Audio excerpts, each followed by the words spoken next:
Сәлем достар, асқабақ мезгілін ашықтып жариялап, асқабақ қосып дәмді манты пісірдім. Ол үшін алдымен манты қамырын елеп дайындап аламыз.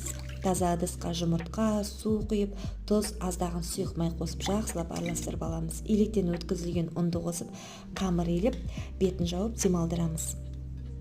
Осы уақытта салмасын дайындаймыз. Тартылған ет, асқабақты турап қосамыз. Пияз, қалауыңызша сәбіз қоссаңыз болады, картошка қоссаңыз да болады. Мен балаларым картошка сұрап қалар деп картошка қостым. Тұз, бұрыш қосып жақсылап араластырып дайындаймыз.